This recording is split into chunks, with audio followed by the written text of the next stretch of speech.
છો બાળમિત્રો, આજે આપણે ધોરણ 3 વિષય હિન્દી તેનો 18મો એકમ પ્રાર્થના તેના વિશે સમજીશું. પ્રાર્થના એ આત્માનો ખોરાક છે અને આપણે બધાએ દરરોજ સવાર સાંજ પ્રભુને પ્રાર્થના કરવી જોઈએ. તો અહીંયા આપણે એક સરસ મજાની પ્રાર્થના સમજીએ. આપણને ચિત્રમાં બે બાળકો પ્રભુને પ્રાર્થના કરી રહ્યા છે અને સવારમાં સૂર્યોદય થયો છે તે ચિત્ર સુંદર રીતે દર્શાવ્યું છે.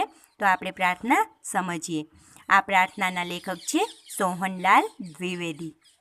जिसने सूरज चांद बनाया, जिसने तारों को चमकाया, जिसने फूलों को महकाया, जिसने चिड़ियों को चहकाया, जिसने सारा जगत बनाया, जिसने रची हमारी काया, उस ईश्वर को सदा मनाए, उसे प्रेम से शीस झुकाए. અહીંયા આપણને આ પ્રાર્થનામાં કહ્યું છે जिसने सूरज चांद बनाया, એટલે કે જેમણે આ સૂરજ એટલે સૂર્ય અને ચાંદ એટલે ચંદ્ર, જેમણે સૂરજ અને ચંદ્રને બનાવ્યા છે. जिसने તારો કો ચમકાયા, જેમણે આ તારાઓને ચમક આપી છે એટલે કે આકાશમાં ચમકાવ્યા છે. जिसने फूलों को महकाया, જેમણે આ ફૂલોને સરસ મજાની સુગંધ આપી છે. जिसने चिड़ियों को चहकाया, જેમણે આ પક્ષીઓને સરસ મજાનો કલરવ કરવાનું સંગીત આપ્યું છે. जिसने सारा જગત બનાયા, જેમણે આ આખું જગત એટલે કે વિશ્વ કે દુનિયા, જેમણે આખું જગત બનાવ્યું છે.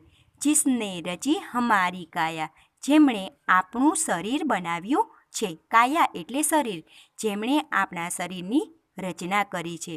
उस ईश्वर को सदा मनाए, उस એટલે તે ઈશ્વરને, તે ભગવાનને, તે પ્રભુને આપણે સદાએ મનાવીએ. ઉસે પ્રેમ સે શીશ ઝુકાએ, તેમને આપણે પ્રેમપૂર્વક શીશ એટલે કે મસ્તક ઝુકાવીએ એટલે કે પ્રણામ કરીએ કે વંદન કરીએ.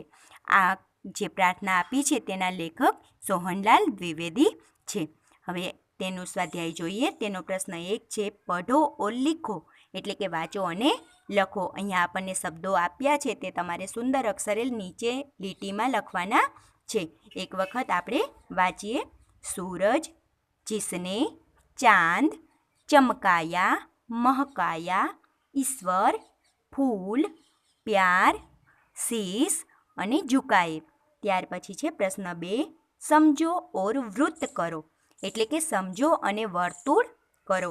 અહીંયા ર આપ્યો છે અને બાજુમાં જે શબ્દો આપ્યા છે તેમાં ર શોધવાનો અને તેના પર ગોળ કરવાનું રહેશે. તો અહીંયા સૂરજમાં અહીંયા ર આવશે એટલે તેના પર ગોળ કરેલું છે.